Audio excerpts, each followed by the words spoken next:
So here's a review of our bilateral poses, meaning both legs, essentially both arms doing the same thing, with a focus on what is happening in around the hips.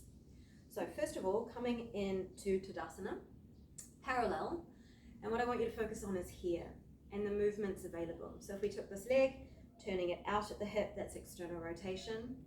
Coming back inwards, you're actually internally rotating back to neutral. Taking it more into internal rotation, you're going to look like that.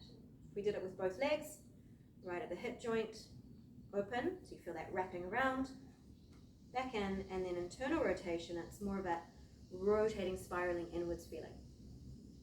If you did that without lifting your feet, think about your feet staying at 12 o'clock, turning the discs, yeah? One that way, and you can feel, you're not even moving your feet, but you can feel the engagement here, that wrapping around. Relax. Notice, have a look down, that the knees, the thighs will also spiral slightly outwards.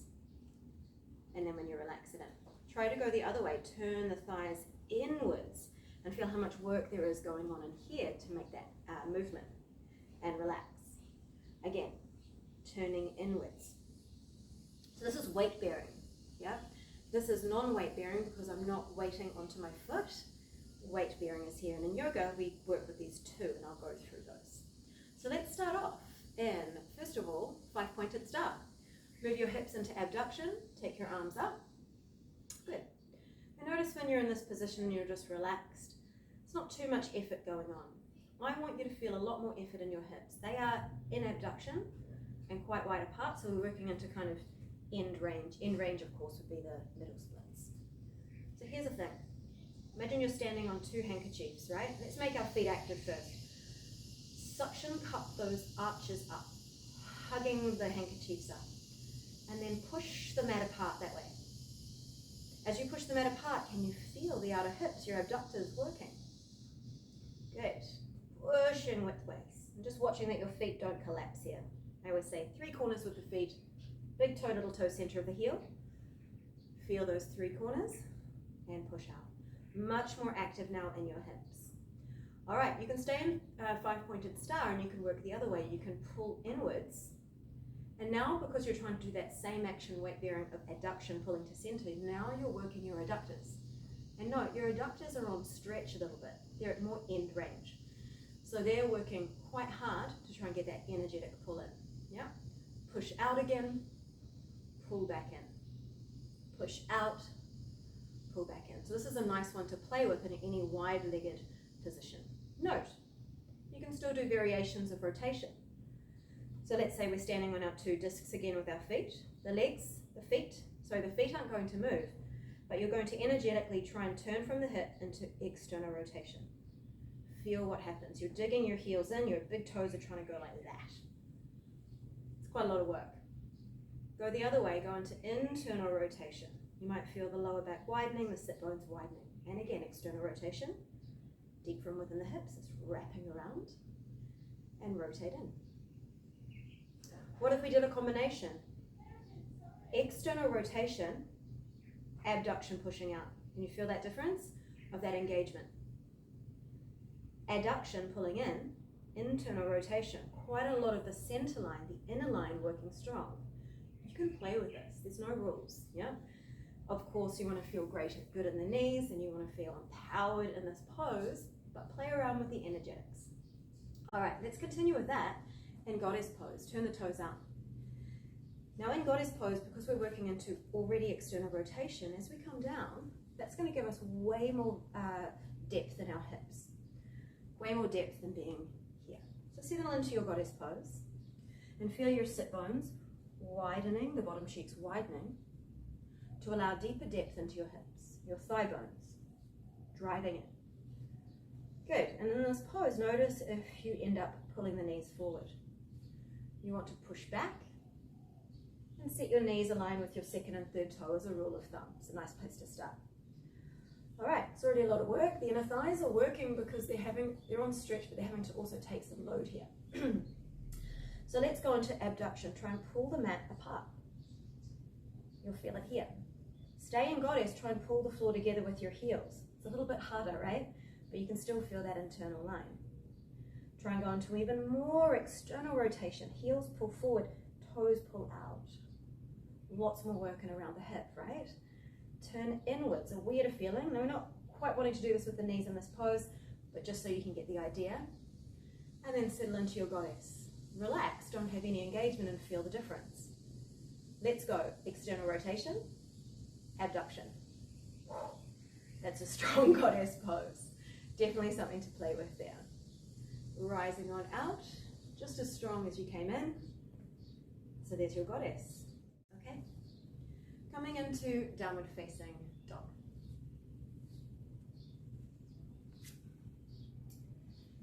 Feet hip width distance apart, so starting in parallel.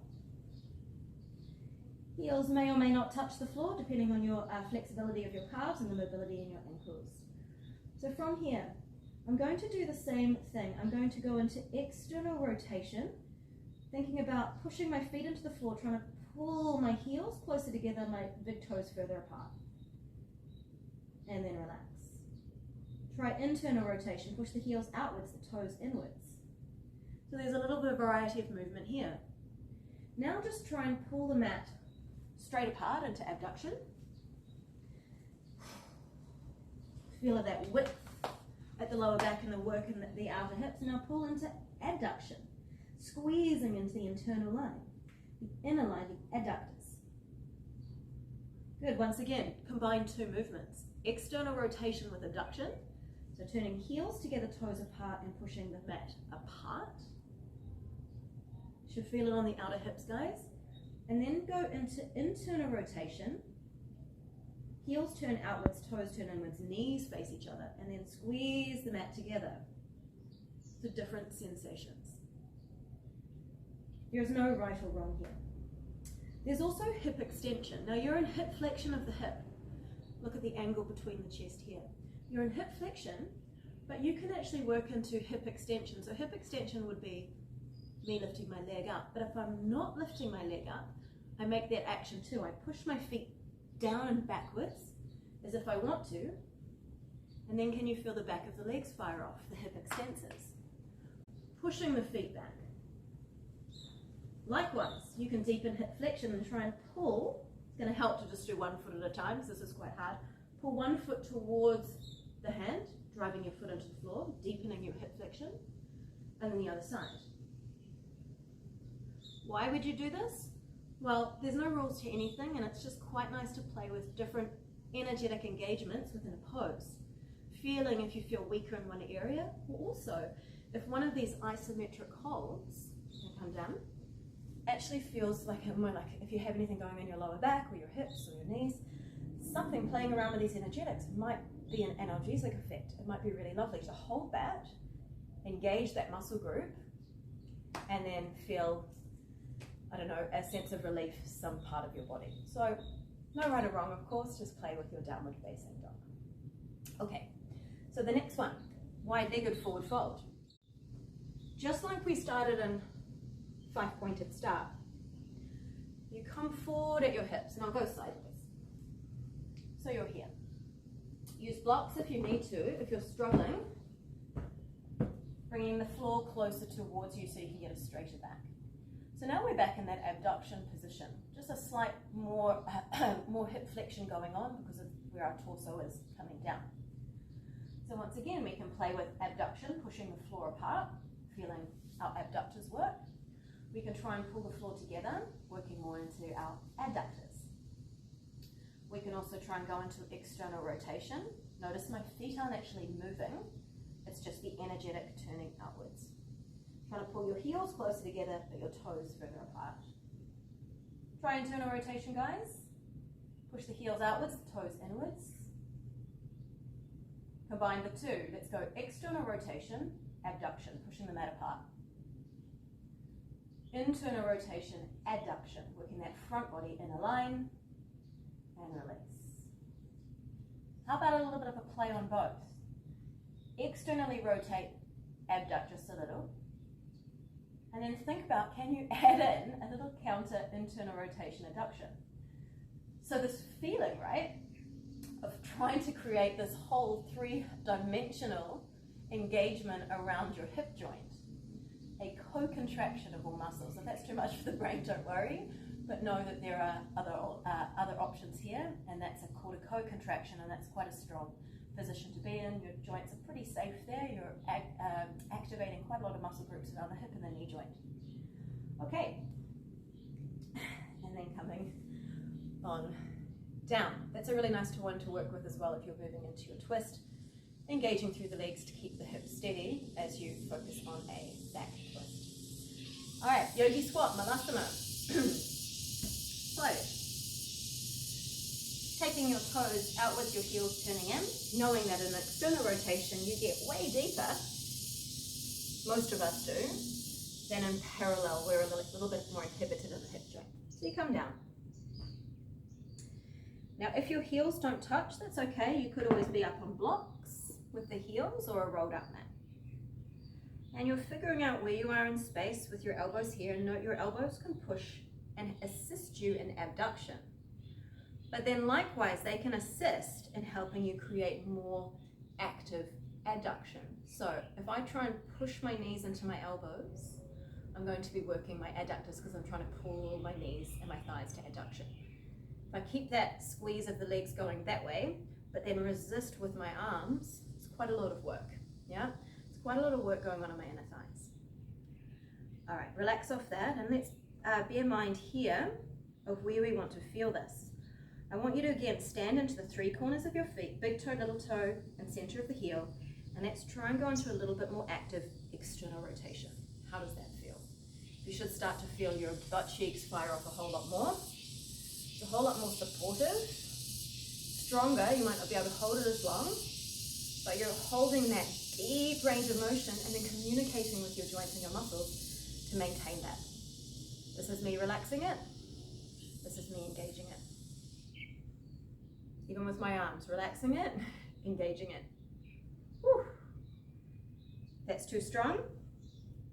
And you just want to feel yourself out in that pose. Placing a block, first of all, also for your students or maybe possibly older clients, and you're here, you can still work on that engagement.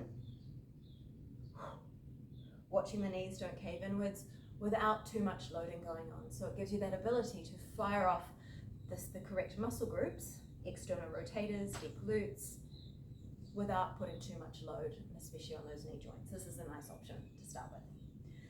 So these are your bilateral hip positions that I've just taken you through. Both legs are doing exactly the same thing, so it's quite easy for the brain to think about both sides doing the same action. Following up on this, let's review our asymmetrical yoga poses, which is one leg doing something slightly different than the other leg. Hope you enjoyed that. Leave your comments below and stay tuned for the next video.